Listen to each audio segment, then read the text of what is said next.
outlets are biased, and this study is basically meant to measure exactly how much impact that has on viewers and how much the viewers can perceive, specifically how different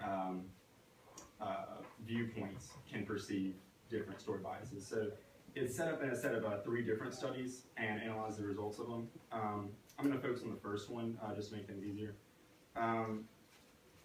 Basically, they took a number of random individuals and sorted them based on how they how their viewpoints were on an issue. This specific issue in this study is on the war in Iraq in I believe, the early 2000s during the Bush era, and they split them up into pro-war partisans, non-partisans, and anti-war partisans, and then they would randomly show them one of 3 different news topics that were covering that event or that issue, each of which covering one of those positions, pro, anti, or nonpartisan.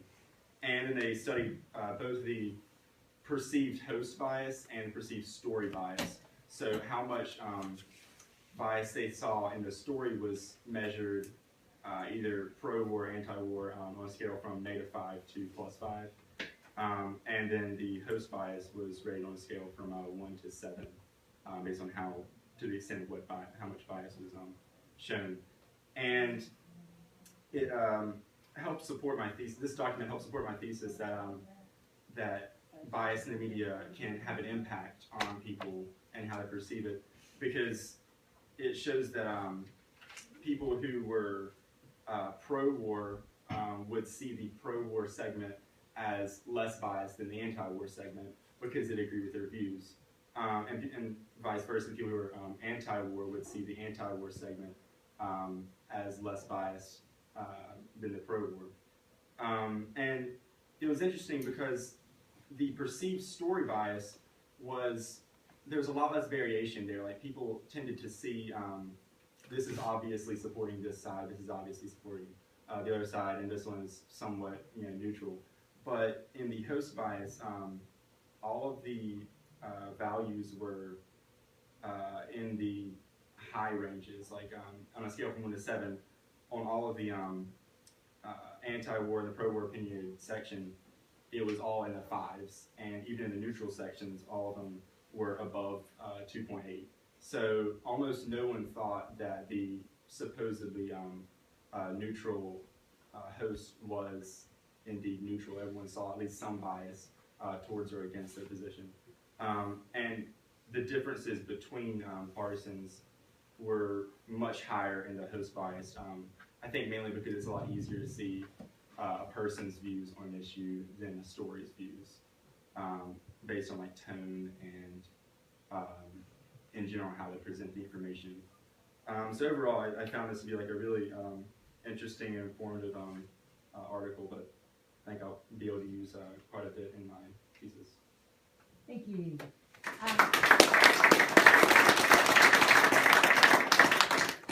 Did the article explain how they identified people as partisans? Did they just ask people, are you pro-war, anti-war? Did they have a questionnaire to try to figure out people's attitudes? How did they make that determination? I believe it says they just straight up asked them what their positions were on the issue, and then use that to determine if they're towards or against it, or if they're neutral.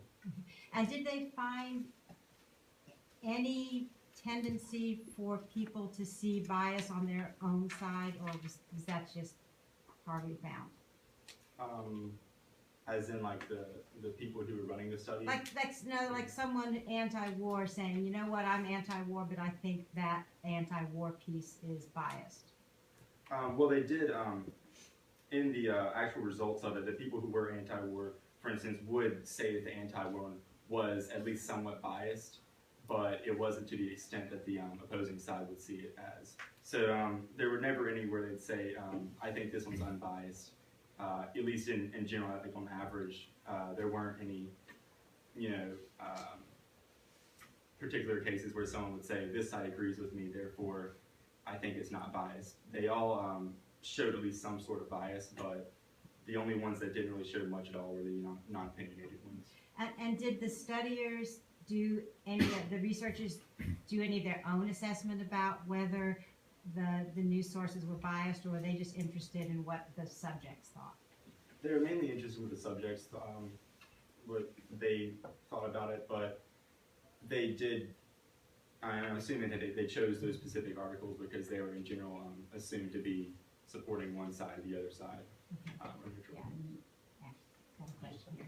Do you think, or what is the significance in all this research? I mean, I don't think you can completely remove the bias from any article. I think it's really hard to do. People are still gonna have their opinions. So how does knowing this? Well, exactly. It's really difficult to actually take out all of the bias from an issue because everyone's going to see it differently. Everyone's going to make different assumptions based on it, and especially it's shown in the perceived host bias, like in the non-opinionated section, which is supposedly neutral. The lowest perceived is 2.84, which is still not close to zero bias. So it is a problem that you can't have a source that everyone agrees is unbiased, and that's exactly one of the things that it mentioned. It is really difficult to make any conclusions of what we can do about this because everyone has their own points of views and things. So I think personally, one of the only ways that I could see it help this position or this situation be solved is if people were more educated on their whatever news source they get their information from, that they know that that's specifically biased towards their side, and they make sure to watch other points of views as well, so they get a well-rounded set of information. Do you think that even the most neutral news article, or article anywhere, that may be neutral, but what makes it biased is the people that read it and they add their bias to it? Well, it's difficult to say an exactly neutral article because there are people who make the article. You can't make a machine make an article based on something. So there's at least some degree of bias based on the people. But if you were to try and maybe make a large group of people make it, and they all agree that it's somewhat unbiased, then I guess, yeah, it would be the people mainly that perceive it, because based on your viewpoint, you're going to perceive things a lot differently than someone else. If you're an immigrant, you're going to see the immigration policies that have been in the news recently. You're going to perceive those a lot differently than someone whose family has lived here for generations. So on a lot of these issues, the fact they are controversial, there's no specific definite answer that we can point to. That shows that it's going to be a lot of it's going to be based on individual perspective.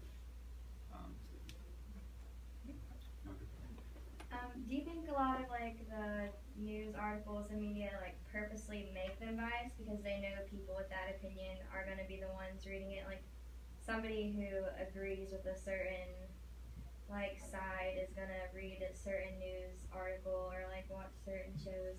So do you think they purposely make them biased, appeal to the audience? That's actually pretty much exactly what I'm arguing in my thesis, is that news agencies will intentionally make it biased so that they can keep a certain consumer base coming back to them.